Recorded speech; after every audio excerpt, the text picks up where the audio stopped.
چکداش جنوز سایه زلف سیامی چکداش چمن چمن گل و نسری ز عکس رخری زد سبد سبد گل خنداں ذرا ہمی چکداش. جناب صدر لئیت فخر قابل قدر جناب حضرت مولانا محمد ایوب صاحب و قابل صد احترام علماء کرام، محترم دوستوں، بزرگوں اور عزیز بھائیوں، میں کوئی خطیب نہیں ہوں، جیسا کہ نقشبندی صاحب فرما رہے تھے. یہ جو مقدر کے سکندر ہیں، جن کے اندر حوصلہ افزائی کے ہزاروں سمندر ہیں، اور ایسے سمندر ہیں جس کے اندر ہزاروں قلندر ہیں، اور عزیزم نقشبندی بھی رشتہ دار ہیں. ظاہر بات ہے کہ رشتہ داری کی طرف اگر حضرت عثمان غنی رضی اللہ تعالیٰ عنہ بھی جھک جائیں تو کم سے کم مجھے تو تعجب نہیں ہوتا.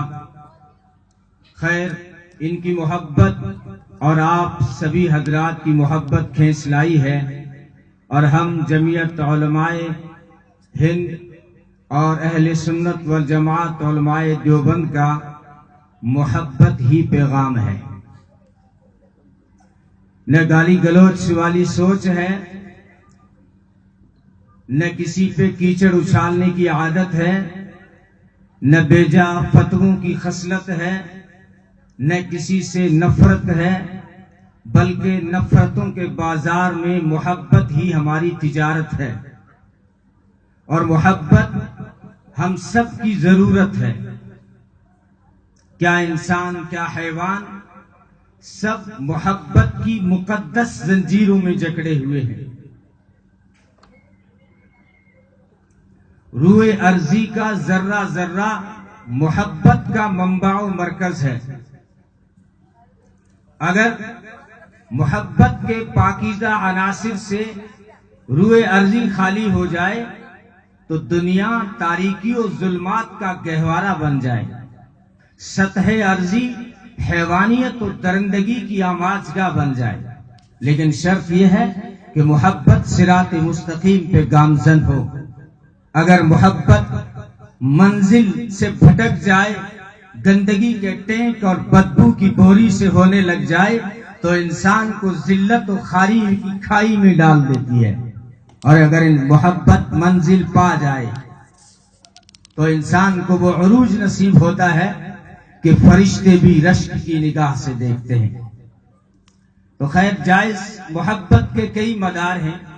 ماں باپ سے محبت، دوست و احباب سے محبت، بال بچوں سے محبت، بھائی بہنوں سے محبت، اساتذہ و علماء سے محبت، سچے پیروں اولیاء اللہ سے محبت، قرآن و سنت سے محبت، صحابہ و اہل بیت سے محبت، برادران وطن اور وطن عزیز سے محبت. یہ ساری محبتیں ایمان کا حصہ ہیں، لیکن حقیقی محبت وہ ہے جو اللہ اور اس کے رسول سے ہو. اچھا، ہم اللہ سے کیسے محبت کریں؟ وہ تو وراء الورا ہے. لا تراہ العیون ولا تخالطہ الظنون ولا یصفہ الواصفون. کہ آنکھیں اس سے دیکھ نہیں سکتی، خیالات اس تک پہنچ نہیں سکتے، اس کی توصیف و تعریف ہو نہیں سکتی. اس لیے اللہ نے فرمایا، قل ان کنتم تحبون اللہ فاتبعونی یحببکم اللہ ویغفر لکم ذنوبکم واللہ غفور الرحیم.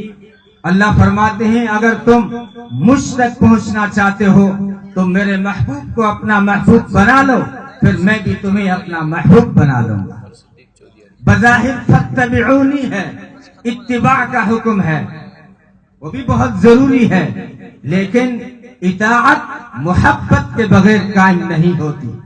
اس لیے حب نبوی ایمان کی اساس اور بنیاد ہے. محمد کی محبت دین حق کی شرط اول ہے. اسی میں ہو گر خامی تو سب کچھ نامکمل ہے. اس دنیا آب و گل کا وجود حب نبوی کا مرہون منت ہے۔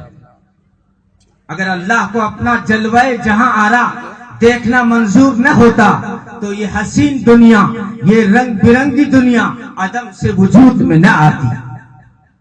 حب نبوی جو قوت قلب ہے، غذائے روح ہے، قرۃ عین ہے، آنکھوں کی ٹھنڈک ہے، اسی سے زندگی کو آب و تاب ملتی ہے، اسی سے زندگی کی راہیں ہموار ہوتی ہیں، اسی کی روشنی سے دل کی کائنات منور ہوتی ہے۔ غرض نبی کی محبت سب کچھ ہے۔ اچھا ہم نبی سے محبت کیوں کریں؟ کہ انسان جب بھی کسی سے محبت کرتا ہے تو کم سے کم 4 اسباب ضرور دیکھتا ہے۔ سب سے پہلے قرابت دیکھتا ہے، تعلق دیکھتا ہے، رشتہ داری دیکھتا ہے کہ میں جس سے محبت کروں اس کا مجھ سے تعلق کیا ہے۔ جب ہم نبی سے محبت کرنے لگتے ہیں تو عقل میں سوال آ سکتا ہے، کیوں؟ اس لیے کہ عقل عیار ہے، 100 بھیس بدل لیتی ہے۔ تو قرآن نے کہا وہ عقل بے عقل النبی اولا بالمؤمنین من انفسہم وازواجہ امہاتہم، کہ نبی کا تعلق تمہاری جان سے بھی زیادہ ہے۔ وہ دیکھیے رسالت نے عدالت کا ہاتھ پکڑ رکھا ہے اور دونوں ساتھ ساتھ جا رہی ہیں۔ آج بھی ہاں رسالت، صداقت، عدالت سب ساتھ ساتھ ہیں۔ آج بھی ابو بکر عمر نبی کے ساتھ استراحت فرما رہے ہیں۔ تو عدالت نے رسالت سے عرض کیا کہ آپ جان کے سوا ہر چیز سے زیادہ محبوب ہیں۔ نبی نے فرمایا بات بنی نہیں۔ تو عدالت اپنی ضمیر کی عدالت میں چلی گئی اور فوری فیصلہ دیا کہ آپ میری جان سے بھی زیادہ عزیز ہیں۔ تو نبی نے فرمایا عمر بن خطاب اب بنی نہ بات۔ تو نبی کا تعلق جان سے بھی زیادہ ہے۔ اور آگے قرآن نے کہا وَأَزْوَاجُهُ أُمَّهَاتُهُمْ، ان کی بیویاں تمہاری مائیں ہیں۔ مجھے بتائیے جس کی بیوی ماں ہو وہ کیا لگے گا؟ جس کی بیوی ہماری ماں ہو تو وہ ہمارے کیا لگے گا؟ باپ۔ گرچہ یہ اصطلاح قرآن کو پسند نہ آئی، ما کان محمد نبا احد من رجالکم ولکن رسول اللہ وخاتم النبیین، فرمایا یہ تم مردوں میں سے کسی کے باپ نہیں ہیں، باپ ہیں لیکن زینب، رقیہ، ام کلثوم اور فاطمہ کے باپ ہیں۔